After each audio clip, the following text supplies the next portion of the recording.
ধৈর্য ধারণ করার শক্তি দাও গো মেহেরবান আমায়, দাও গো মেহেরবান। পড়েন, ধৈর্য ধারণ করার শক্তি দাও গো মেহেরবান আমায়, দাও গো মেহেরবান। সবাই বলুন একসাথে, ধৈর্য ধারণ করার শক্তি দাও গো মেহেরবান আমায়, দাও গো মেহেরবান।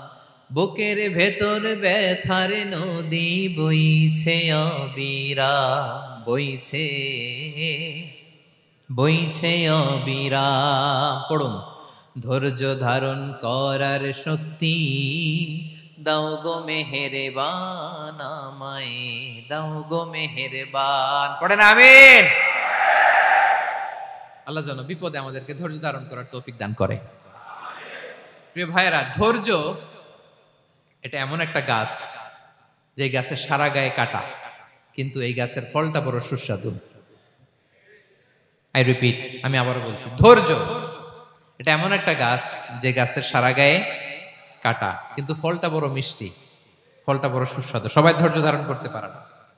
বিষ্ণু ইসলামকে আল্লাহ তাআলা নানা সময় আশ্বস্ত করেছেন, সান্ত্বনা দিয়েছেন, আর ধৈর্যের বাণী শুনে আমাদেরকে কি বলে? মৌলবাদী বলে,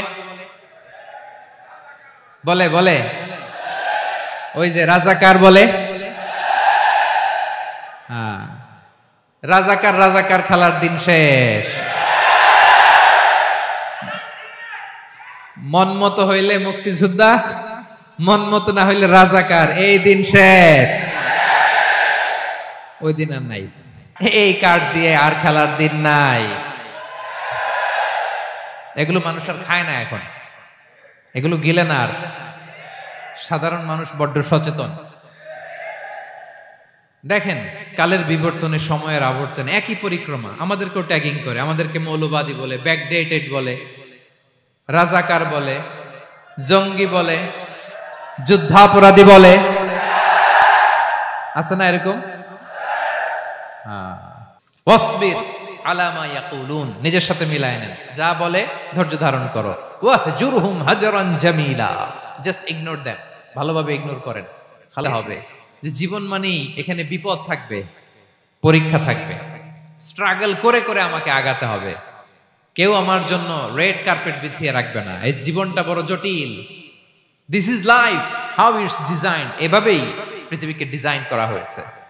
এখানে বিপদ আছে, কষ্ট আছে, এই পরীক্ষা দিয়ে দিয়ে আপনাকে উত্তীর্ণ হতে হবে। বুঝতে পেরেছেন প্রিয় ভাইরা? নাও দ্য কোশ্চেন আরাইজ, এখন প্রশ্ন হচ্ছে, কেন আল্লাহ এই পরীক্ষা নেন? কেন? আল্লাহ তাআলা সূরা মুলকে বলেছেন, এই পৃথিবী সাজানোর, এই জীবন মৃত্যুর এই খেলা, এটার উদ্দেশ্যটাকে আল্লাহ তাআলা স্পষ্ট করে বলেছেন। আল্লাযী খালাকাল মাউতা ওয়াল হায়াতা লিয়াবলুয়াকুম আইয়ুকুম আহসানু আমালা। জীবন মৃত্যু দিয়ে তোমাদের জীবনকে সাজানো হয়েছে এজন্য, যাতে করে তিনি তোমাদের পরীক্ষা করতে পারেন। কি করতে পারেন? তোমাদের মধ্যে কে যে নেয়ামত তোমাকে আল্লাহ থেকে দূরে সরায়, ওই নেয়ামতের চেয়ে বিপদ ভালো, যে বিপদ তোমাকে আল্লাহর দিকে ধাবিত করে।